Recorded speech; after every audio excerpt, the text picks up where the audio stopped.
Hello everyone, कैसे हैं आप सभी लोग। उम्मीद करती हूँ सभी लोग अच्छे होंगे। आप सभी का मैं स्वागत करती हूँ रोजगार विद अंकित के आपके इस परिवार पे। आप सभी को मेरी तरफ से नमस्ते, गुड इवनिंग, शत श्री अकाल। जल्दी जल्दी सभी लोग लाइव आ जाएंगे ताकि हम अपनी क्लास को स्टार्ट कर सकें। जैसा कि आपको पता है कि कल बेटा मैंने प्रीएम्बल खत्म किया था, है ना, और प्रीएम्बल के बाद फिर मैंने आपको बोला था रिवीजन कराने के बाद कि आपकी जो नेक्स्ट टॉपिक होगा वो होगा संविधान के स्रोत, है ना। संविधान के स्रोत, ये मैंने कल आपको बोला था। Everyone good evening, very very good evening. चलिए फिर हम स्टार्ट कर लेते हैं अपनी क्लास को। कुछ बच्चे कह रहे हैं अच्छा आवाज नहीं आ रही है मैम। भाई सब लोगों को मेरी आवाज प्रॉपर आनी चाहिए, आवाज आनी चाहिए आप लोगों को। हाँ, ये जरूर कह सकते हो कि थोड़ी आवाज में आज गड़बड़ हो रही होगी क्योंकि मेरी तबीयत थोड़ी सी खराब है ना, उसकी वजह से। लेकिन आवाज जरूर आप तक आ रही होगी और मैं कोशिश कर रही हूँ कि आप लोगों तक प्रॉपर मेरी आवाज जाए। तो एक बार कमेंट कर देंगे कि आवाज ठीक आ रही है, जल्दी से कमेंट करेंगे कि आवाज ठीक आ रही है या नहीं आ रही है। ठीक है, जल्दी जल्दी बताइए।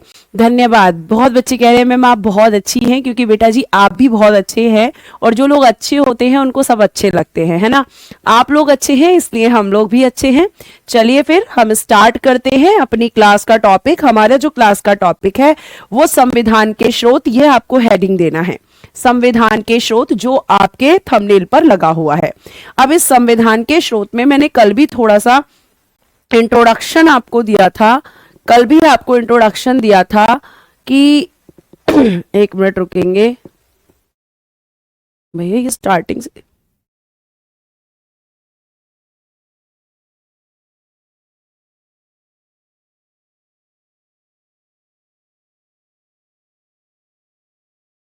चलो देखो। अगर मैं आपसे बात करती हूं तो सबसे पहले ये जो आपका दिया हुआ है पीडीएफ में, मैं आपको यहाँ हेडिंग डाल देती हूं, अपने नोट्स पे डालना संविधान के स्रोत। ठीक है, संविधान के स्रोत, ये आपको हेडिंग देनी है। अब मैं यहाँ पे आपको समझाने से पहले कुछ चीजें बताऊंगी, आपको समझाने से पहले कुछ चीजें बताऊंगी। अगर मैं बात करती हूं तो कल की जो क्लास थी उसमें मैं आपको ये बता रही थी, कल की जो क्लास थी उसमें मैं आपको ये बता रही थी एक मिनट रुकेंगे, ठीक है। उसमें मैंने आपको ये बताया था, हाँ देखो लास्ट क्लास में भी मैंने आपको बताया हुआ है कि जब आपके संविधान का जो आपका कॉन्स्टिट्यूशन है, जब इसका निर्माण किया जा रहा था, जब आपके संविधान का निर्माण हो रहा था, या कह सकते हैं कि जब हम अपने संविधान को, अगर हम बात करेंगे कि जब हम अपने संविधान को बना रहे थे, तो इसमें मैंने आपको बताया था कि इसको बनाने के लिए 60 देशों के, है ना, ये बताया था ना, 60 देशों के संविधान का अवलोकन किया गया था। कितने देशों का? 60 देशों के संविधान का अवलोकन। आप ये कह सकते हैं कि 60 देशों के 60 कंट्रीज के जो कॉन्स्टिट्यूशन है इसको ऑब्जर्व किया गया था, इसका अवलोकन किया गया था। और इस 60 देशों में से अगर हम बात करते हैं, अगर हम बात करते हैं तो आपको ध्यान रखना है कि यहाँ पे भाई आवाज क्यों गड़बड़ कर रही है, आवाज प्रॉपर आनी चाहिए। आवाज अगर नहीं आ रही है तो फिर किसी को भी नहीं आनी चाहिए। देखो अगर आपकी क्लास रुक रही है ना तो थोड़ा सा आप लो कर लो, थोड़ा सा लो कर लो, या फिर एक बार रीस्टार्ट कर लो। ठीक है, एक बार रीस्टार्ट कर लो। अगर बेटा वॉइस में प्रॉब्लम है तो फिर वो सबको आनी चाहिए। क्या लो क्वालिटी का ऑप्शन आ रहा होगा आपके उसमें, आप उसको कर लो। ठीक है, आप उसको कर लो। मैम इंग्लिश में टॉपिक बोलो। इंग्लिश में टॉपिक है बेटा source of constitution, source of constitution, संविधान के स्रोत, सोर्स ऑफ कॉन्स्टिट्यूशन, संविधान के स्रोत। ये आप देख लीजिएगा आपके टॉपिक का नाम, संविधान के स्रोत। ये टॉपिक मैं आपको पढ़ा रही हूं। अब मेरी बात को बेटा ध्यान से सुनना। मुझे लगता है कि आवाज अब प्रॉपर आ रही है। बच्चे कह रहे हैं कि मैम आवाज प्रॉपर आ रही है। ठीक है, अब ध्यान से सुन लीजिए। मैंने अभी आपको बताया कि जिसके साथ में प्रॉब्लम हो रही है वो एक बार अपनी चीज को जो है मतलब अपना जो उसका एप्लीकेशन है उसको लो पर देख ले। लो का ऑप्शन आ रहा होगा आपके पास में। चलिए अब ध्यान से सुनिए। अगर हम बात करते हैं कॉन्स्टिट्यूशन फॉर्मेशन की, तो फॉर्मेशन ऑफ कॉन्स्टिट्यूशन के टाइम पे 60 कंट्रीज के कॉन्स्टिट्यूशन को ऑब्जर्व किया था, और इस 60 कंट्रीज के कॉन्स्टिट्यूशन को जब ऑब्जर्व किया जा रहा था तो एक कमिटी बनाई गई थी जिसको हम कहते हैं कंसल्ट कमिटी। क्या कहते हैं? एक कंसल्ट कमिटी बनाई गई थी जिसको हम कहते हैं परामर्श समिति। ठीक है, कंसल्ट कमेटी या परामर्श समिति बनाई गई थी। और बेटा जी इस समिति ने क्या किया था? इस समिति ने क्या किया? इस समिति ने इन 60 कंट्रीज के जो कॉन्स्टिट्यूशन हैं उनको ऑब्जर्व करने के बाद में 10 कंट्रीज, कितना? 10 कंट्रीज, या हम कह सकते हैं कि 10 देशों के संविधान की सूची बनाई। 10 देशों के संविधान की सूची, या कह सकते हैं कि लिस्ट बनाई थी 10 देशों के संविधान की सूची, यानी कि एक लिस्ट प्रिपेयर की थी। और उस लिस्ट में कितने कंट्रीज थे? तो आप कहेंगे मैम 10 कंट्रीज थे। कितने कंट्रीज थे? तो आपको ध्यान रखना है कि इसमें आपके 10 कंट्रीज को निकाला था। 10 कंट्रीज को क्यों निकाला था? तो आपको ध्यान रखना है कि आपको ध्यान रखना है बेटा, मैं बहुत आराम से कर रही हूं, बहुत धीरे बोल रही हूं क्योंकि ज्यादा तेज मैं खुद भी नहीं बोल पाऊंगी, मेरे गले में उतनी कैपेसिटी नहीं है।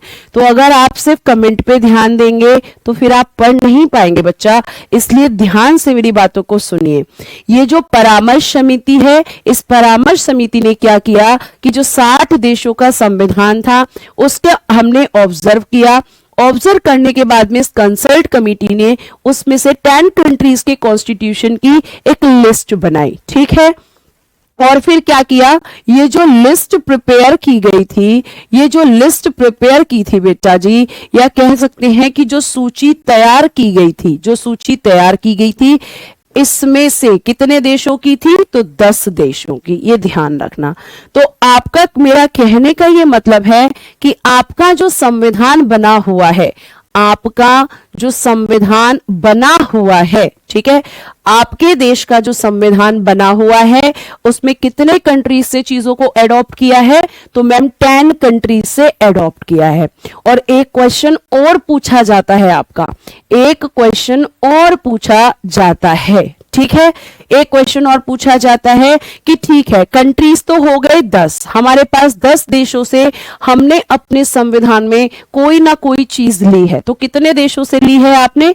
10 देशों से ली है। ठीक है, उसके बाद अगर हम बात करते हैं तो 10 देशों से जो आपने चीजें ली हैं, 10 कंट्रीज से आपने जो चीजें ली हैं, उसके अलावा एक क्वेश्चन और पूछा जाता है कि भारतीय संविधान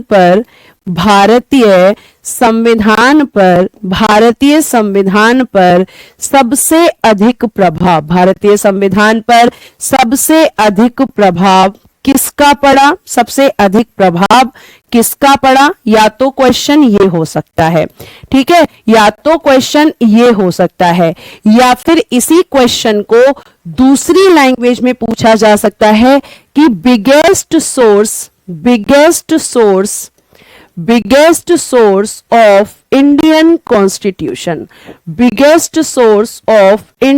कॉन्स्टिट्यूशन, जिसको हम कहेंगे भारतीय संविधान का सबसे बड़ा स्रोत, भारतीय संविधान का सबसे बड़ा स्रोत, ये हम आपका कहेंगे। तो अगर मैं बात करती हूं बेटा, तो इसका आंसर होगा एक्ट ऑफ 1935। क्या होगा इसका आंसर? इसका भी आंसर देखो, बहुत सारे बच्चों ने बोल दिया है मैम 1935 यहां पे आंसर्स आपका सभी का आ रहा है बहुत सही। किसका? एक्ट ऑफ 1935 का पढ़ा है, और कहा जाता है कि एक्ट ऑफ 1935 से 250 आर्टिकल्स, कितने आर्टिकल्स? 250 आर्टिकल्स, 250 अनुच्छेद ऐसे ही यानी कि एज इट इज, ऐसे ही या कुछ बदलाव के साथ कुछ बदलाव, बदलाव को इंग्लिश में बोलेंगे चेंजेस, ऐसे ही को बोलेंगे as it is, as it is, as it is, ठीक है, एज इट इज ले लिए गए हैं, यानी कि वैसे ही ले लिए गए हैं। और साथ साथ आपको ध्यान रखना है बेटा, साथ साथ आपको ध्यान रखना है भारतीय संविधान, biggest source of Indian constitution, एक मिनट इसको पूरा लिख लेना, biggest source of Indian constitution, ये आपकी पूरी क्वेश्चन होगा, इंडियन कॉन्स्टिट्यूशन, ठीक है बेटा, इंडियन कॉन्स्टिट्यूशन। अनुच्छेद कितने लिए गए हैं, तो आपको ध्यान रखना है कि 250 लिए गए हैं। कैसे लिए गए हैं, ऐसे ही या कुछ बदलाव के साथ, ठीक है, या कुछ बदलाव के साथ। यानी कि अगर आपसे पूछा जाए कि बिगेस्ट सोर्स कौन सा है, तो आप क्या आंसर करेंगे बेटा, बिगेस्ट सोर्स कौन सा है, तो आप क्या आंसर करेंगे, आंसर करेंगे 1935 का एक्ट। और क्यों है बिगेस्ट सोर्स, क्योंकि मैम यहां से हमने कम से कम हम कह सकते हैं कि 250 आर्टिकल, 250 जो अनुच्छेद हैं वो हमने एज इट इज या फिर कुछ चेंजेस के साथ में यहां से लिए हैं, और इसीलिए इसको बिगेस्ट सोर्स ऑफ कॉन्स्टिट्यूशन कहा जाता है। इसलिए इसको भारतीय संविधान का सबसे बड़ा स्रोत कहा जाता है, सबसे बड़ा स्रोत कहा जाता है, ठीक है। हिंदी नहीं लिखे मैम, भाई इंडियन हिंदी भी लिखी है मैंने बेटा यहाँ पर, और इंग्लिश भी लिखी है, क्योंकि हिंदी मीडियम के भी बच्चे हैं और इंग्लिश मीडियम के भी बच्चे हैं। तो आप ध्यान रखिए कि इन चीजों को ना ध्यान देकर आप थोड़ा पढ़ने पे फोकस कीजिए, क्योंकि हिंदी इंग्लिश दोनों चीजें लिखी हुई हैं, ठीक है। तो आपको ध्यान रखना है। अब हम बात करते हैं, अब हम बात करते हैं यहां पर कि आपका जो, अगर हम बात करते हैं तो यहां से आपका सबसे पहले जो आपका आएगा वो कौन सा देश आएगा, सबसे पहले हम बात कर लेते हैं ब्रिटेन की। किसकी बात करते हैं, ब्रिटेन की हम बात करते हैं। ब्रिटेन की अगर हम बात करते हैं तो ब्रिटेन के संविधान से क्या क्या चीजें ली गई हैं, ब्रिटेन के संविधान से क्या क्या चीजें ली गई हैं। एक्ट का मतलब है, एक्ट का मतलब होता है, एक्ट का मतलब होता है 1935 का अधिनियम, 1935 का अधिनियम। एक्ट का मतलब होता है 1935 का अधिनियम। इसका पूरा नाम है भारत शासन अधिनियम, भारत शासन अधिनियम, ठीक है, ये आपको ध्यान रखना है। उसके बाद में हमने ब्रिटेन के संविधान से क्या क्या लिया है, तो हमने लिया है यहां पे, एक मिनट, पहला लिखेंगे आप संसदीय पद्धति। क्या लिए हमने, संसदीय पद्धति, जिसको हम कहते हैं संसदीय पद्धति लिख लो या संसदीय व्यवस्था लिख लो। क्या लिखोगे, संसदीय पद्धति, ये संसदीय व्यवस्था, जिसको बेटा आप कहते हैं पार्लियामेंट्री सिस्टम, जिसको आप कहते हैं पार्लियामेंट्री सिस्टम, आप इसको कहते हैं संसदीय व्यवस्था, ठीक है, ये आपको ध्यान रखना है। संसदीय व्यवस्था की अगर हम बात करते हैं तो हमारे यहां पर संसद में क्या क्या आता है, तो मैम लोकसभा आता है, राज्यसभा आता है, ठीक है, लोकसभा। उसके अलावा अगर हम बात करें तो हमारा दूसरा हाउस है राज्यसभा, और बेटा जी हमारे तीसरे जो अंग हैं उनका नाम है प्रेसिडेंट, यानी कि राष्ट्रपति। तो आपके यहां पर जो संसदीय व्यवस्था है, जो संसद है, वो हमने संसदीय व्यवस्था कहां से ली है, देखो बच्चे आगे आगे आंसर्स कर रहे हैं, ठीक है। तो संसदीय पद्धति, पार्लियामेंट्री सिस्टम हमने यहीं से लिया है। उसके बाद ब्रिटेन से हमने एकल नागरिकता, जिसको हम कहते हैं एकल नागरिकता, ठीक है, इसको बेटा हम कहते हैं सिंगल सिटीजनशिप। क्या कहते हैं, सिंगल सिटीजनशिप कहते हैं, सिंगल सिटीजनशिप, एकहरी नागरिकता, या हम कह सकते हैं कि एकल नागरिकता, ठीक है, क्या कह सकते हैं हम इसको, एकल नागरिकता कहते हैं, एकहरी नागरिकता कहते हैं। और ये हमने कहां से ली है, ये भी मैम हमने ब्रिटेन से ली है। अब बहुत सारे बच्चों को ये बात समझ में नहीं आ रही है कि एकल नागरिकता क्या होता है।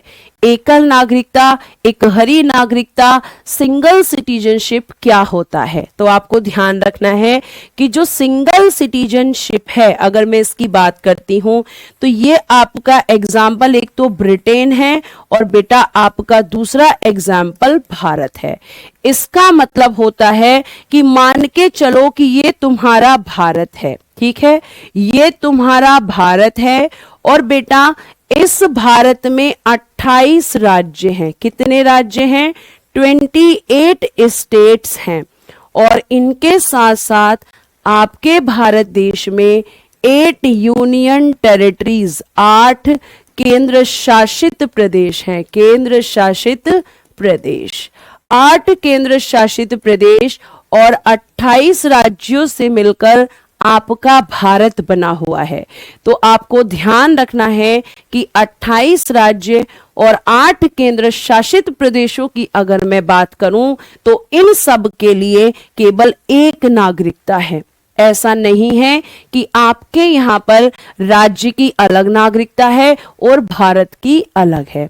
फिर यहीं से एक क्वेश्चन बनता है, फिर यहीं से बेटे बच्चे एक क्वेश्चन बनता है जो बच्चे पूछते भी हैं और आपके एग्जाम में भी आता है कि जो ड्वेल सिटीजनशिप है, ड्वेल सिटीजनशिप, ठीक है, जिसको हम कहते हैं दोहरी नागरिकता, जिसको हम क्या कहते हैं? दोहरी नागरिकता कहते हैं। और दोहरी नागरिकता में क्या होता है? तो मैम दोहरी नागरिकता में राज्य यानी कि जो स्टेट होता है, राज्य और, ठीक है, राज्य और, ठीक है, राज्य और आप कह सकते हैं राज्य और देश की, राज्य और देश की अलग नागरिकता होती है। अलग नागरिकता, अभी मैं इसको समझा देती हूं कैसे। अलग नागरिकता, ठीक है, और मतलब आप कह सकते हैं कि राज्य अलग सिटीजनशिप देगा और जो कंट्री है, जो देश है, जिस देश में वो राज्य आते हैं वो देश अलग नागरिकता देगा। ठीक है, बच्चों ने कमेंट भी करना स्टार्ट कर दिया है कि मैम ये हमें USA, United states of America में देखने के लिए मिलती है।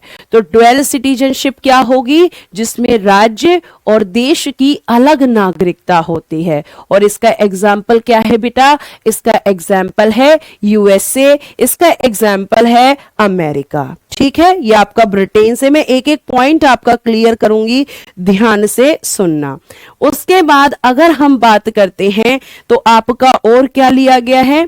द्विसदनीय व्यवस्था। क्या लिया गया है?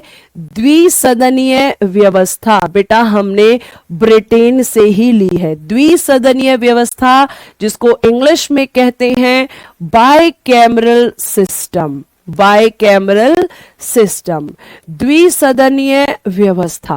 और बच्चा ये पूछता है कि मैम ये द्विसदनीय व्यवस्था क्या होती है? ये द्विसदनीय व्यवस्था क्या होती है? तो द्विसदनीय व्यवस्था में अगर मैं बात करूं तो आपके, अगर हम सेंटर की पहले बात करें यानी कि केंद्र में, तो आपको पता है कि केंद्र में 2 सदन हैं। कौन कौन से हैं? लोकसभा और राज्यसभा। तो ये कैसी व्यवस्था है? 2 सदन, मतलब जहां पर आपके 2 हाउस होते हैं वहां पे कैसा सिस्टम होता है? बाइकैमरल सिस्टम होता है। बाइकैमरल सिस्टम होता है। और अगर हम राज्य की बात करते हैं, अगर हम स्टेट की बात करते हैं, तो राज्य या स्टेट की अगर मैं बात करूं तो यहां पर भी 2 सदन हैं। एक का नाम बेटा होता है विधानसभा। ठीक है, विधानसभा, जिसको आप कहते हैं लेजिस्लेटिव असेंबली। लेजिस्लेटिव असेंबली, ठीक। और एक आपका होता है मेरे बच्चे विधान परिषद। क्या होता है? विधान परिषद। और इसको हम क्या कहते हैं? Legislative council. लेजिस्लेटिव काउंसिल, ये आपको ध्यान में रखना है। अब एक चीज और ध्यान रखना क्योंकि आप कुछ बच्चे मुझे ये बोलने लगेंगे कि मैम विधान परिषद हर जगह पर नहीं है। तो बेटा ध्यान रखना कि अगर मैं स्टेट की बात करती हूं, अगर मैं राज्य की बात करती हूं, तो राज्य में केवल 6 राज्यों में, कितने राज्यों में? 6 राज्यों में बाइकैमरल सिस्टम है। 6 राज्यों में द्विसदनीय व्यवस्था है, द्विसदनीय व्यवस्था। ठीक है, केवल 6 राज्य ऐसे हैं जहां पर 2 सदन हैं, 2 हाउस हैं। क्यों है मैम ऐसा? क्योंकि बेटा जी विधान परिषद हर जगह नहीं है। ठीक है, क्योंकि विधान परिषद हर जगह पर नहीं है। तो ये आपको ध्यान रखना है कि द्विसदनीय व्यवस्था हमने कहां से ली है। तो आपको ध्यान रखना है कि द्विसदनीय व्यवस्था हमने ब्रिटेन से ली है। द्विसदनीय व्यवस्था हमने कहां से ली है? आंसर कर देना कि ब्रिटेन से ली है। और कितने राज्यों में 2 सदन हैं? केवल 6 में है। अब ये भी आ रहा होगा कि मैम वो 6 राज्य कौन कौन से हैं, तो वो भी सुन लो। वो 6 राज्य हैं आपके, पहला उत्तर प्रदेश, जिसको आप यूपी भी कहते हैं। दूसरा मेरे बच्चे आपका है बिहार। ठीक, बिहार है। एक बिहार के साथ आपका आंध्र प्रदेश है, आंध्र प्रदेश। ठीक, एक बच्चा तेलंगाना है, तेलंगाना। ठीक है, उसके बाद में एक आपका महाराष्ट्र है। ठीक, और एक बात बेटा लास्ट है कर्नाटक। क्या है मेरे बच्चे? कर्नाटक। ये 6 स्टेट्स हैं जहां पर बाइकैमरल सिस्टम है, जहां पर द्विसदनीय व्यवस्था है, क्योंकि विधान परिषद केवल 6 राज्यों में है, क्योंकि लेजिस्लेटिव काउंसिल केवल 6 राज्यों में है। तो ये आपको ध्यान रखना है। संसदीय शासन व्यवस्था, द्विसदनीय व्यवस्था, एकल नागरिकता। उसके बाद नेक्स्ट आपका लिया गया है लोकसभा में मंत्रिमंडल का सामूहिक उत्तरदायित्व। क्या लिया गया है? लोकसभा में, लोकसभा में मंत्रिमंडल का, लोकसभा में मंत्रिमंडल का सामूहिक उत्तरदायित्व, मंत्रिमंडल का सामूहिक उत्तरदायित्व, सामूहिक उत्तरदायित्व। ठीक है, उत्तरदायित्व ये भी आपको ध्यान रखना है। और ये कहां पर है? तो ये आपके संविधान में आर्टिकल 75 के सब क्लॉज 3 में है। अनुच्छेद 75 के 3 में कहा गया है कि जो मंत्रिमंडल है, मंत्रिमंडल की अगर मैं बात करूं कि जो कैबिनेट है, ठीक है, जो कैबिनेट है या जो मंत्री परिषद है, ठीक है, जो आपकी मंत्रिमंडल है वो किसके प्रति जवाबदेह होगा? लोकसभा। सामूहिक उत्तरदायित्व को बोलते हैं कलेक्टिव रिस्पॉन्सिबिलिटी, कलेक्टिव रिस्पॉन्सिबिलिटी। ठीक है, ये आपको ध्यान रखना है। तो कलेक्टिव रिस्पॉन्सिबिलिटी है, सामूहिक उत्तरदायित्व है। और ये क्या होता है कि लोकसभा जो भी काम, अगर मैं बात करूं, सॉरी, अगर मैं कहूं कि जो मंत्रिमंडल है, जो आपका कैबिनेट है, वो बेटा जो भी काम करेगा उसको जवाबदेही देनी होगी। जैसे आप कोई भी काम करते हैं, और आप कोई भी काम जब करते हैं तो आपके मम्मी पापा आपसे पूछते हैं और बताओ तुम्हारा काम कैसे चल रहा है, या तुम्हारी पढ़ाई कैसी चल रही है। अगर आप स्टूडेंट हैं तो पढ़ाई के बारे में पूछेंगे, आप बिजनेस कर रहे हैं तो बिजनेस के बारे में पूछेंगे। तो वो जो आपसे पूछते हैं आप उसको क्या करते हैं? आप उसके बारे में फिर उनको बताते हैं। क्यों बताते हैं? क्योंकि आपकी जिम्मेदारी है उनको बताना। तो इसी तरीके से बेटा मंत्रिमंडल होता है, इसी तरीके से यहाँ पे मंत्रिमंडल होता है। और ये जो मंत्रिमंडल होता है, अगर मैं आपकी बात करूं तो ये मंत्रिमंडल भी आपके लोकसभा के लिए जिम्मेदार होता है, जैसे आप अपने मम्मी पापा के लिए जिम्मेदार होते हैं। तो ये आपका कहां से लिया गया है? ये भी बेटा हमने ब्रिटेन से लिया है। उसके बाद नेक्स्ट है आपकी विधि निर्माण, विधि निर्माण प्रक्रिया, विधि निर्माण प्रक्रिया, जो प्रोसीजर ऑफ लॉ मेकिंग है, विधि निर्माण प्रक्रिया, procedure of law making, procedure of law making, जो विधि निर्माण की प्रक्रिया है, विधि को हम कह सकते हैं सिंपल भाषा में कि जो कानून बनाए जाते हैं, क्या बनते हैं, जो कानून बनते हैं जिनको हम लॉ कहते हैं, ये कानून कैसे बनाए जाएंगे, ये कानून किस तरीके से बनेंगे, ये सब कौन बताता है, ये सब कौन बताता है, तो ये विधि निर्माण की प्रक्रिया का प्रोसीजर बताता है। और ये हमने कहां से लिया है, तो मैम ये हमने ब्रिटेन से लिया है। विधि निर्माण की प्रक्रिया जापान से नहीं ली गई है, विधि निर्माण की प्रक्रिया आपकी ब्रिटेन से ही ली गई है।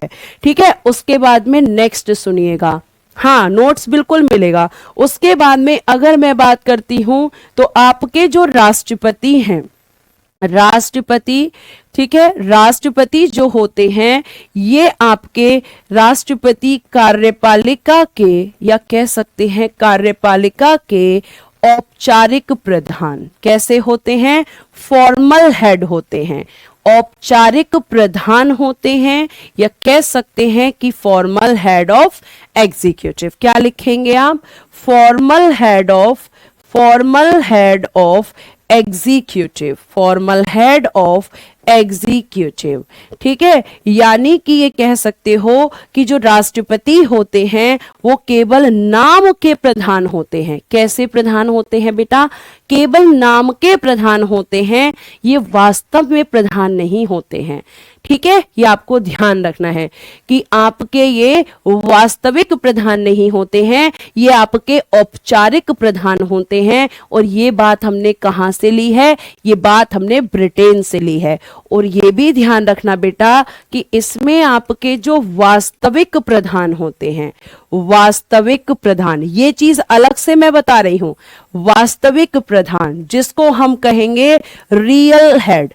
ध्यान रखना ये ब्रिटेन से केवल कितना लिया गया है, ब्रिटेन से केवल इतना लिया गया है। लेकिन मुझे पता है कि जब मैंने बोला है कि ये फॉर्मल होंगे, ये केवल नाम के प्रधान होंगे, तो आप क्या बोलेंगे कि मैम वास्तविक प्रधान कौन होंगे, वास्तविक प्रधान कौन होंगे, तो वास्तविक प्रधान बेटा होते हैं आपके पीएम, या हम कह सकते हैं प्रधानमंत्री।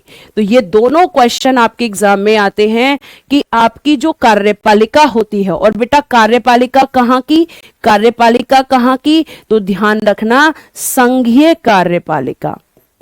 कौन सी कार्यपालिका, संघीय कार्यपालिका, या आप कह सकते हैं यूनियन एग्जीक्यूटिव।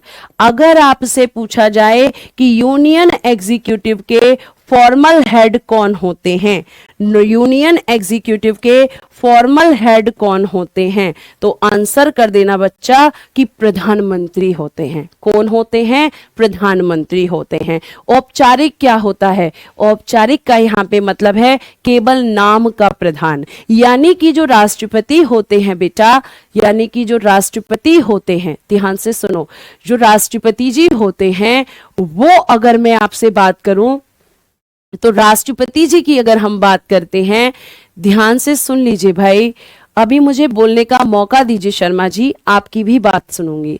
ठीक है, ध्यान से सुनिए।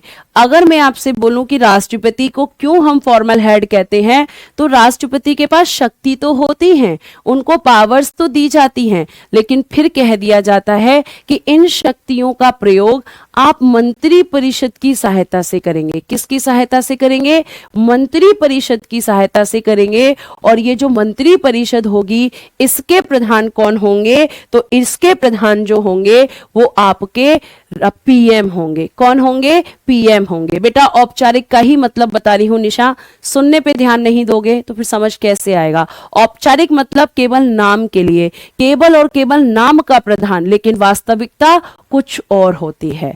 ठीक है, ये आपको ध्यान रखना है। तो विधि निर्माण की प्रक्रिया आपकी यहां से ली गई है। फिर कुछ बच्चे कह रहे हैं कि अगर मैं आपसे बात करूं कि विधि का शासन, बेटा माइक बहुत दूर है अर्पित, बहुत दूर है माइक। ठीक है, और भी दूर कर दिया है। अब नेक्स्ट आपका क्या है, विधि का शासन, विधि का शासन, रूल ऑफ लॉ, विधि का शासन जिसको हम कहते हैं rule of law, rule of law, तो ये भी कहां से लिया गया है? रूल ऑफ लॉ भी कहां से लिया गया है? तो ब्रिटेन से लिया गया है। रूल ऑफ लॉ भी कहां से लिया गया है? ब्रिटेन से लिया गया है। ये आपको ध्यान रखना है।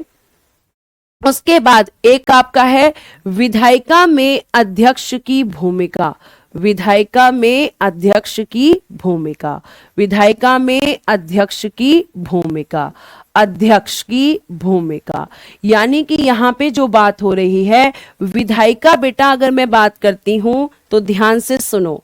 ये जो विधायिका है इसको इंग्लिश में बोलते हैं लेजिस्लेटिव। क्या बोलते हैं बच्चा? लेजिस्लेटिव बोलते हैं। और इसका जो कार्य होता है, इसका जो फंक्शन होता है वो क्या होता है? इसका काम होता है कानून बनाना। क्या होता है? कानून बनाना। और ये कानून जो बनाता है इसको बोलते हैं मेकिंग ऑफ लॉज। क्या बोलते हैं? Making of laws. तो अगर मैं अब आपसे पूछूंगी कि कानून कौन बनाता है, कानून कौन बनाता है, ठीक है? हाँ, मैं थोड़ा साइड हो जाया करूंगी लिखने के बाद, अब पहले मेरी बात सुनिए। तो कानून कौन बनाता है? विधायिका। अब ये जो विधायिका होती है बेटा, ये आपकी दो जगह पे होती है। कहां कहां? एक तो केंद्र में होती है और एक आपकी राज्य में होती है। कहां कहां होती है? केंद्र की अलग होती है और आपके राज्य की अलग होती है, ठीक है? केंद्र की विधायिका अलग होती है और राज्य की विधायिका अलग होती है। और इनमें अगर मैं बात करूं तो आपके एक अध्यक्ष होते हैं, जिनको एक तो आप कहते हैं स्पीकर। क्या कहते हैं? स्पीकर ऑफ लोकसभा, ठीक है? यानी कि अध्यक्ष। कहां का अध्यक्ष? लोकसभा का अध्यक्ष, ठीक? लोकसभा का अध्यक्ष, लोकसभा का अध्यक्ष, ठीक है? और आपका राज्य में इसको क्या बोलते हैं? Speaker of, speaker of, speaker of legislative assembly, speaker of legislative assembly, ठीक है? Speaker of legislative assembly, Vidhan Sabha का अध्यक्ष, विधान सभा का अध्यक्ष। तो ये जो अध्यक्ष की भूमिका होती है आपकी विधायिका में, वो हमने कहां से लिया है? वो मैम हमने ब्रिटेन से लिया है। विधायिका दोनों की अलग अलग होती है तो दोनों के अध्यक्ष भी अलग अलग होते हैं। ये आपको ध्यान में रखना है, ये आपको ध्यान में रखना है कि दोनों की अलग अलग चीजें होती हैं। मैं अलग हट गई हूं, जल्दी से नोट कर लो, ठीक है? ये आपको ध्यान रखना है। उसके बाद में नेक्स्ट है, अगर हम बात करते हैं, अगर हम बात करते हैं तो नेक्स्ट क्या है कि आपकी जो नेक्स्ट है, आप एक बार और लिख लीजिए। नेक्स्ट बताइएगा। नेक्स्ट अगर हम बात करें कानून कौन बनाता है, आ रही हूं, उसका भी आंसर है अमन, उसका भी आंसर है, ध्यान से सुनो, ठीक है? उसका भी आंसर है, ध्यान से सुनो। विधि का शासन मैंने बताया, विधायिका में अध्यक्ष की भूमिका मैंने बताई। अब संसद और विधान मंडल की प्रक्रिया, क्या पूछा है? संसद और विधान मंडल की प्रक्रिया, ये भी कहां से लिया है? ब्रिटेन। संसद और विधान मंडल की प्रक्रिया, संसद और विधान मंडल की प्रक्रिया। अब बच्चे कह रहे थे अभी कि कानून कौन बनाता है, तो procedure of parliament, parliament and legislature, and legislature, है ना? यही तो क्वेश्चन पूछ रहे थे तुम मुझसे, यही तो बोल रहे थे तुम मुझसे कि क्या होता है। ध्यान से सुनो। अगर मैं बात करती हूं तो आपकी केंद्र में जो कानून बनाता है, कानून वो कौन बनाता है बेटा? तो अभी जिसका नाम मैंने पीछे लिखा है संसद, तो संसद जो कानून बनाती है, और राज्य में कौन बनाता है बच्चा? विधानमंडल। कौन बनाता है? विधानमंडल, यानी कि लेजिस्लेचर। तो इन दोनों के जो कानून बनाने की प्रक्रिया है, अगली स्लाइड पे जाओ, इन दोनों के इनकी ये प्रक्रिया है। अगर मैं इसकी बात करती हूं प्रोसीजर की, तो प्रक्रिया का मतलब क्या है? यहां पर कानून बनाने की प्रक्रिया। क्या है इसका मतलब? कानून बनाने की प्रक्रिया। Procedure of making of laws, procedure of making of laws. तो कानून बनाने की जो प्रक्रिया है, किस किस की? संसद की और विधानमंडल की। संसद की और विधानमंडल की। ठीक है, ये आपको ध्यान रखना है। तो ये आपको पता होना चाहिए। ये पीडीएफ आपके पास जाएगी, आपको परेशान होने की जरूरत नहीं है।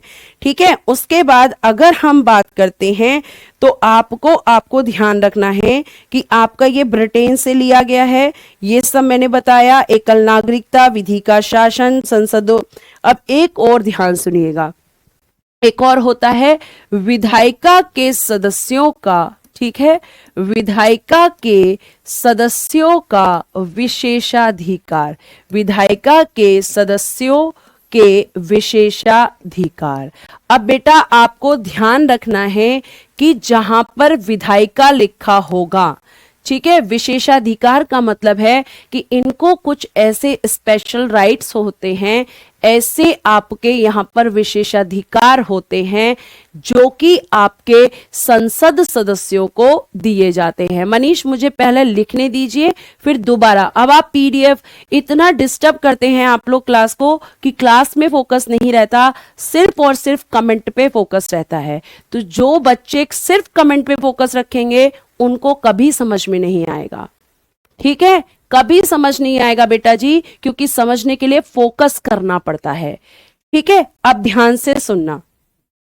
जहां पर भी विधायिका होगा, जहां पर भी लेजिस्लेटिव लिखा होगा, उसका मतलब है कि ये आपके केंद्र की विधायिका की भी बात कर रहा है और राज्य की विधायिका की भी बात कर रहा है। और राज्य की विधायिका कौन है? विधानमंडल। केंद्र की विधायिका कौन है? संसद। तो इनके जो मेंबर्स होते हैं, ठीक है, इनके जो सदस्य होते हैं बेटा, इनके जो मेंबर्स होते हैं, इनको कुछ स्पेशल राइट्स दिए जाते हैं, इनको कुछ विशेषाधिकार दिए जाते हैं जो कि इनके पास होते हैं। और ये सब हमने कहां से लिया है?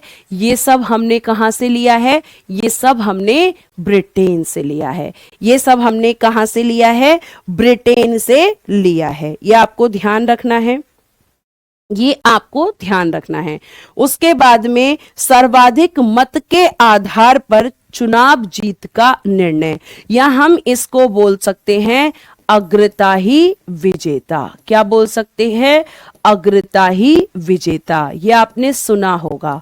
आपके यहां पर एक वोट सिस्टम होता है जिसको हम कहते हैं इंग्लिश में फर्स्ट, ठीक है, first past the post system, first past the post system. ये आपका जो सिस्टम चलता है बेटा, ये इलेक्शन में चलता है। कहां पर होता है ये सिस्टम? चुनावों में होता है। कहां पर होता है? चुनावों में होता है। चुनावों में। और कौन से चुनावों में होता है? कौन से इलेक्शंस में होता है? तो ये भी मैं तुम्हें बता देती हूं कि ये प्रत्यक्ष निर्वाचन में होता है। किस में होता है बेटा? प्रत्यक्ष निर्वाचन में होता है। ये आपका डायरेक्ट इलेक्शंस में यूज होता है। प्रत्यक्ष निर्वाचन, यानी कि इसको इंग्लिश में बोलेंगे डायरेक्ट इलेक्शन। क्या बोलेंगे आप? डायरेक्ट इलेक्शन, प्रत्यक्ष निर्वाचन। और प्रत्यक्ष निर्वाचन जिसमें मैम जनता वोट करती है। कौन क्या करती है? जनता वोट करती है। आपको ध्यान रखना है, जनता वोट करती है। उसमें आपका देखा जाता है कि सबसे ज्यादा मत किसको मिले हैं, सबसे ज्यादा वोट किसको मिले हैं। और यहां पे फिर ये आपका ब्रिटेन से लिया है। अब ब्रिटेन से हमने क्या क्या लिया है, जरा एक बार मैं रिवाइज करा देती हूं। रिवीजन फास्ट होगा। सबसे पहले मैं ब्रिटेन पे जाती हूं और ब्रिटेन में मैंने आपको बताया कि संसदीय व्यवस्था हमने ब्रिटेन से ली है। संसदीय व्यवस्था, एकल नागरिकता हमने ब्रिटेन से ली है। संसदीय व्यवस्था, एकल नागरिकता ब्रिटेन। दूसरा, फिर द्विसदनीय व्यवस्था, बाइकैमरल सिस्टम। द्विसदनीय व्यवस्था, बाइकैमरल सिस्टम, ये भी हमने ब्रिटेन से लिया है। फिर लोकसभा में मंत्रिमंडल का सामूहिक उत्तरदायित्व ब्रिटेन से लिया है। ये भी आपको ध्यान रखना है, ठीक है। हाँ ठीक है, मैं अभी देख लेती हूं। फिर विधि निर्माण की प्रक्रिया आपकी कहां से ली है? ब्रिटेन से। राष्ट्रपति कार्यपालिका के औपचारिक प्रधान होते हैं, कहां से लिया है? ब्रिटेन से। ये आपको ध्यान रखना है। उसके बाद में विधि का शासन, रूल ऑफ लॉ, यहां पे भूमिका करना, इसको भूमिका, ठीक है, अध्यक्ष की भूमिका, ठीक है। तो ये भी हमने ब्रिटेन से लिया है। फिर इसका नेक्स्ट हम बात करते हैं तो संसद और विधानमंडल की प्रक्रिया हमने ब्रिटेन से ली है। विधायिका में सदस्यों के विशेषाधिकार ब्रिटेन से लिए हैं। और डायरेक्ट इलेक्शन, प्रत्यक्ष निर्वाचन का एक मेथड होता है, first past the post system, और ये हमने कहां से लिया है? ब्रिटेन से लिया है। इसमें जिस व्यक्ति को ज्यादा वोट मिलते हैं, ज्यादा मत मिलते हैं, वही यहां पर जीत जाता है, वही यहां पर जीत जाता है। आपको ध्यान में रखना है, तो ये आपको ध्यान में रखना है। देखो यहां पर भी लिखा हुआ है, ये पूरा ब्रिटेन का ही है। औपचारिक प्रधान और वास्तविक शक्तियां मंत्री परिषद में निहित होना। मंत्री परिषद का प्रधान कौन होता है, जो मैंने तुम्हें पीछे बताया है? तो पीएम होता है। तो मंत्री परिषद का प्रधान यानी वास्तविक शक्तियां किसके पास होंगी? फिर एकल न्यायिक प्रणाली, ये भी आपका यहां से लिया गया है ब्रिटेन का। और रिवीजन करा रही हूं, एक आपका ये भी है, ठीक है। इसको भी मैं लिख देती हूं, यहां पे बता देती हूं लिख के, क्योंकि मैंने पूरा इसका लिख के ही बताया है। तो क्या होता है एक आपका एकल न्यायिक प्रणाली, एकल न्यायिक प्रणाली, जिसको आप बोलते हैं सिंगल जुडिशियरी सिस्टम। क्या बोलेंगे इसको इंग्लिश में? Single judiciary system, single judiciary system. ये आपका हमने कहां से लिया है? तो ये हमने ब्रिटेन से। सिंगल का मतलब है, सिंगल का मतलब है कि आपकी जो न्यायिक व्यवस्था है, इसमें सबसे ऊपर कौन होता है? सबसे ऊपर सर्वोच्च न्यायालय। कौन होता है? सर्वोच्च न्यायालय, जिसको हम कहते हैं सुप्रीम कोर्ट। उसके नीचे कौन होता है? उच्च न्यायालय, जिसको हम कहते हैं हाई कोर्ट। और उसके नीचे कौन होते हैं? अधीनस्थ न्यायालय, अधीनस्थ न्यायालय। इनको हम क्या कहते हैं? तो सबऑर्डिनेट कोर्ट्स कहते हैं। क्या कहते हैं? सबऑर्डिनेट कोर्ट्स, सबऑर्डिनेट कोर्ट्स कहते हैं। तो ये भी आपका ब्रिटेन में ही है। उच्च न्यायालय को हम हाई कोर्ट कहते हैं, हाई कोर्ट्स, ठीक है। और इसको हम सुप्रीम कोर्ट कहते हैं। तो ये हमारा इस तरीके से हमारे यहां पर न्यायपालिका एक है। क्या है? न्यायपालिका का एक सिस्टम है। न्यायपालिका में 2 या 3 चीजें नहीं है, सिर्फ एक है, ठीक है। ये आपको ध्यान रखना है। तो ये आपकी चीजें हैं। देखो मैं पूरी कोशिश करती हूं कि आपको सब चीजें बहुत अच्छे से बताई जाएं, लेकिन आप लोग जो हैं चीजों को सुनना नहीं चाहते हैं, ठीक है। तो ये लिख लिख के आपको पढ़ाया जाता है। विधि का शासन, एकल नागरिकता, विधायिका के सदस्यों के विशेषाधिकार एवं उन्मुक्तियां, विधायिका में अध्यक्ष की भूमिका, संसद एवं विधानमंडलों की प्रक्रिया, और सर्वाधिक मत के आधार पर चुनाव, यानी कि वही first past the post system. अग्रता ही विजेता, इसका मतलब यही है, अग्रता ही विजेता। बच्चे कहते हैं कि धीरे पढ़ाओ। आपका कितना टाइम हो गया? 54 आपके हो गए, है ना। उसमें आपने एक ही पढ़ा है। इससे धीरे और बेटा क्या पढ़ोगे? इससे धीरे और क्या पढ़ोगे? ठीक है, अगर ऐसे चलेगा तो फिर तो सिलेबस बहुत टाइम में पूरा होगा, ठीक है। तो ये सब आपका ब्रिटेन का था। अब ब्रिटेन के बाद में आपका अगला देश कौन सा है? आपका अगला देश कौन सा है? अगर मैं बात करूं तो आपका अगला देश है आयरलैंड। इससे भी हम बात कर लेते हैं। ब्रिटेन के बाद में अगर हम बात करते हैं तो अगला देश कौन सा है, आयरलैंड। ठीक है, आयरलैंड की हम बात करेंगे और ध्यान रखना, लिख लिख के समझाऊंगी, पहले ध्यान से सुन लो। मैम ठीक से एक्सप्लेन करो बेटा, जितना यहाँ एक्सप्लेन हो सकता है वो यहाँ हो रहा है, बाकी आपके सारे चैप्टर्स अलग अलग हैं, बाकी सारे चैप्टर्स आपके अलग अलग हैं। आप ध्यान से सुनो मेरी बात को, ठीक है। देखो, राज्य के नीति निदेशक तत्व, इनको हम बोलेंगे directive, directive principle, directive principle, ठीक है, directive principle of state policies. क्या बोलेंगे, स्टेट पॉलिसीज। और ये जो राज्य के नीति निदेशक तत्व हैं, इनको कई बार आप क्या बोलते हो, डीपीएसपी। और ये बेटा हमने कहां से लिए हैं, तो आयरलैंड के संविधान से। कहां से लिए हैं, आयरलैंड के संविधान से लिए हैं। ठीक है, अगर मैं बात करती हूं तो थोड़ा थोड़ा इंट्रोडक्शन दूंगी। डीपीएसपी राज्य के नीति निदेशक तत्व आपके संविधान के भाग 4 में है। किस में है, पार्ट 4 में, भाग 4 में है। और ये आपके आर्टिकल 36 से लेकर 51 तक है। कौन से आर्टिकल से कौन से आर्टिकल तक, 36 से लेकर मेरे बच्चे 51 तक हैं। ठीक है, ये आपको ध्यान रखना है। तो ये आपके डीपीएसपी लिए हैं। उसके बाद साहित्य, कला, विज्ञान और समाज सेवा में योगदान के आधार पर राज्यसभा में कुल 12 सदस्यों का मनोनयन, यानी कि यहां पर 12 मेंबर्स, अगर मैं बात करती हूं तो 12 मेंबर्स, 12 सदस्य नॉमिनेट होते हैं। और 12 members nominated by the president. कौन करता है, कौन करता है, लिखा हुआ है, कौन करता है, तो 12 सदस्यों का मनोनयन होता है। यानी कि आपके 12 सदस्य, यहां पे लिख देती हूं, मनोनीत होते हैं। कितने सदस्य मनोनीत होते हैं, लिखा हुआ है हिंदी में कि मैम 12 सदस्य मनोनीत होते हैं। और कौन करता है, तो हमारे देश के राष्ट्रपति करते हैं। कौन करता है, राष्ट्रपति। कहां पर करते हैं, राज्यसभा में। कहां पर करते हैं बेटा, राज्यसभा में। कहां कहां से होते हैं, साहित्य यानी कि लिटरेचर से होते हैं, साहित्य यानी कि लिटरेचर से होते हैं, कला यानी कि आर्ट से होते हैं, विज्ञान यानी कि साइंस से होते हैं, और समाज सेवा यानी कि सोशल सर्विस। तो इंग्लिश में इनको क्या बोलेंगे, इंग्लिश में इसको क्या बोलेंगे, इंग्लिश में इसको क्या बोलेंगे, ये हमें लिखना है।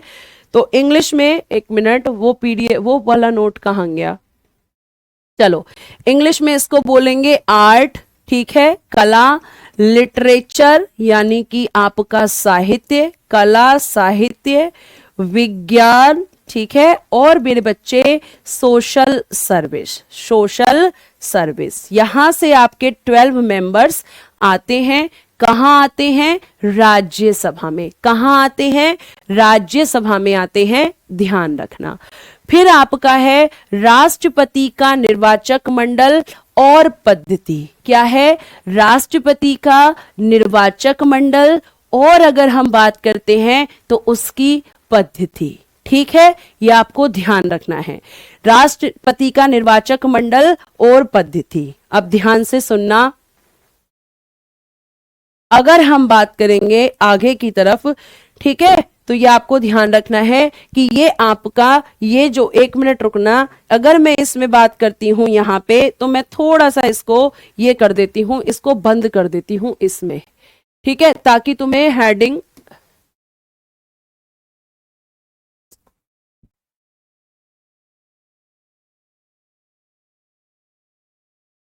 चलो मैं इसको अंडरलाइन ही कर देती हूं क्योंकि ये हो नहीं पा रहा है आपका। इसको मैं अंडरलाइन ही कर देती हूं आयरलैंड के संविधान से। ठीक है, अंडरलाइन कर लेना। मैं इसको बॉक्स में अलग से रेड पेन से बंद कर देती हूं ताकि आपको हेडिंग शो हो, आयरलैंड के संविधान से।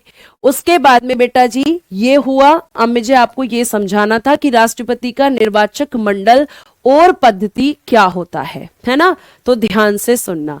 अगर मैं इसके बारे में आपसे बात करती हूं तो राष्ट्रपति का जो निर्वाचक मंडल है या फिर इसकी जो पद्धति है, ठीक, इसकी जो पद्धति है लिखना आर्टिकल 54। क्या लिखेंगे हम? आर्टिकल 54। इसमें क्या है? निर्वाचक मंडल, ठीक, निर्वाचक मंडल। इसको इंग्लिश में बोलेंगे इलेक्टोरल कॉलेज, ठीक है, इलेक्टोरल कॉलेज, ये आपको ध्यान रखना है। और एक है आपका आर्टिकल 55 जिसको हम बोलेंगे निर्वाचन की पद्धति। इसको क्या बोलेंगे?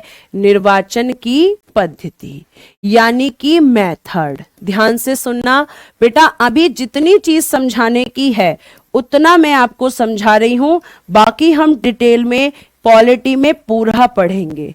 अगर आपसे मैं ये बोलूं कि राष्ट्रपति के निर्वाचक मंडल का मतलब क्या होता है, तो बोल देना कि निर्वाचक मंडल का मतलब है जो इसमें मतदाता होते हैं, जो यहाँ पर वोटर्स होते हैं। और वो कौन होते हैं?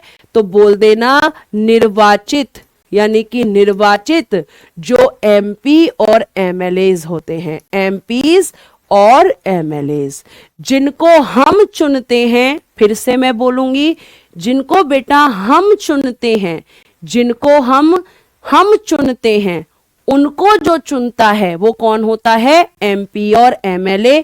फिर से मैं बोलती हूं, एमपी एमएलए को हम चुनते हैं, एमपी एमएलए को हम चुनते हैं। और फिर ये एमपी एमएलए किसको चुनते हैं? ये एमपी एमएलए राष्ट्रपति जी को चुनते हैं। किसको? राष्ट्रपति जी को चुनते हैं। यानी राष्ट्रपति के इलेक्शन में हम वोट नहीं देते। कौन देता है? एमपीज और एमएलएज देते हैं। कौन देता है? एमपीज और एमएलएज देते हैं। और फिर इनके निर्वाचन की जो पद्धति है वो किस में है? आर्टिकल 55 में है। और ये दोनों चीजें हमने कहां से ली हैं? तो लिख देना आयरलैंड के संविधान से। आयरलैंड के संविधान से हमने पद्धति भी ली है और निर्वाचक मंडल भी लिया है। तो ये आज की आपकी दो चीजें हुई, आपके दो देश हुए। कल मैं स्टार्ट करूंगी आपका संयुक्त राज्य अमेरिका से। कहां से करूंगी? संयुक्त राज्य अमेरिका से मैं कल स्टार्ट करूंगी। और बेटा थोड़ी सी अपनी स्पीड बढ़ाओ, ठीक है, थोड़ी सी स्पीड बढ़ाओ। और जो पढ़ाया है कल मैं उससे आपसे क्वेश्चन पूछूंगी, ठीक है। तो एक बार रिवीजन कर लेना। क्लास स्टार्ट करने से पहले मैं आयरलैंड और ब्रिटेन दोनों से क्वेश्चंस पूछूंगी। तो आज के लिए इतना ही। Thank you so much. Bye bye, take care and good night.